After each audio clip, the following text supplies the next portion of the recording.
On continue la halachot des lois de bénédiction. Quand une personne boit du vin pendant le repas, alors à ce moment-là, il fera la prière Hagefen.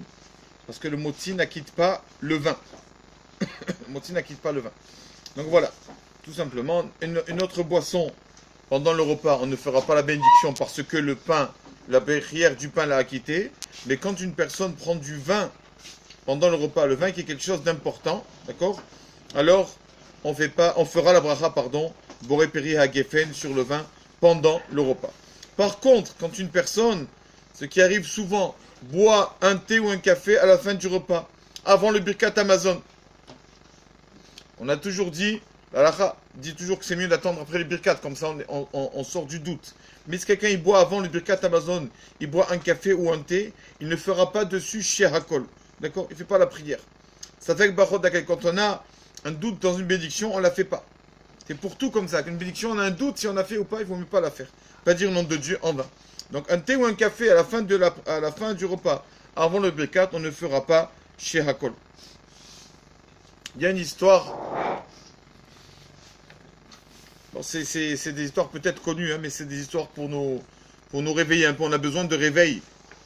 Qui raconte qu'il y avait 3 fils qui sont arrivés chez un Rav à Yerushalayim, 3 enfants, et ils lui ont dit Rabbeinu, on a un problème, un peu comme l'histoire dit, on a un problème.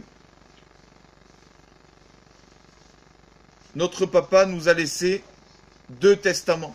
Deux testaments. Un de l'ouvrir au moment, un peu avant son enterrement, et un, il a demandé de l'ouvrir pour les 7 jours.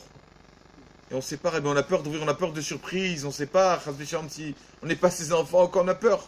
Il leur dit ouvrez, rien à craindre, ouvrez, on verra. Et donc, ils ouvrent avant l'enterrement, et ils voient, et ils demandent, il a une demande, le papa. Il demande d'être enterré avec ses chaussettes. Donc, quand ils voient ça, les enfants, ils vont vers le Rav. Rabbeinu, excusez-nous, une question de halakha. Voilà ce que notre père nous demande, d'être enterré avec les chaussettes. Est-ce qu'on peut faire kavod à notre père? Mitzvah, les kayem divrei hamet, c'est mitzvah de faire ce que le niftar demande, ce que le défunt demande. On leur dit impossible. Impossible. On n'enterre pas quelqu'un avec ça. Il n'y a que les habits avec les blancs qui vont monter avec son âme pour que son âme soit blanche, monte devant Hachem. Mais des chaussettes, il n'y a pas. Rabbeinu, notre père, il nous demande. Il leur a dit, vous ne pouvez pas. Rien. Ni chaussettes, ni rien du tout. On ne peut pas. C'est tout. On peut faire les choses quand un mort il demande, mais quelque chose qui est dans la halakha, quelque chose qui contredit la halakha, on ne peut pas. Donc, allez, pas de. Ils n'ont pas mis ce qu'il a demandé. Le père, ça leur a fait beaucoup de peine.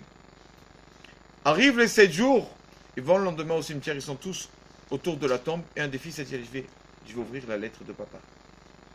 Il ouvre la lettre de son papa, le papa qui leur dit, vous voyez mes enfants, même des chaussettes, on ne peut pas les prendre dans le tombeau, comme ça leur a dit. Alors ils ont compris qu'en fait c'était une leçon de morale de leur père, qui leur a fait tout ça, en 2 fois tout ça, pour qu'ils comprennent qu'une personne, il partira de ce monde avec sa Torah et ses mitzvot. Il n'y a que ça, qu'avec ça qu'il va partir de ce monde. Il peut avoir des millions, des milliards, des bâtiments, des maisons, il n'y a rien qui le suivra. D'accord? Comme la Gemara elle dit, c'est connu. Quand une personne naît, un bébé né, il vient avec les poings fermés comme ça, il dit, je vais tout prendre, je vais les avoir à tous. Et quand il s'en va de ce monde, il a les mains comme ça, il dit, finalement, j'ai rien pris. Il n'y a qu'une chose qu'on ne peut pas lui prendre, c'est sa Torah et ses mitzvot. C'est une personne qui fait ça vraiment dans la journée. Dans la journée, on travaille et tout, bien sûr, on doit travailler. Mais une personne qui a fait des contrats dans le travail, tout, l'argent, c'est important. Il y a besoin d'argent. Mais on peut, comme il a reçu de l'argent, on peut lui prendre aussi à chaque moment. Tandis qu'une personne qui a fait sa Torah et ses mitzvot, sa personne ne pourra lui prendre, ça lui appartiendra et c'est ça qui l'accompagnera après 120 ans. Baruch Adonai Le'olam. Amen v'amen. Abdi Chaim Melech Asher Omer.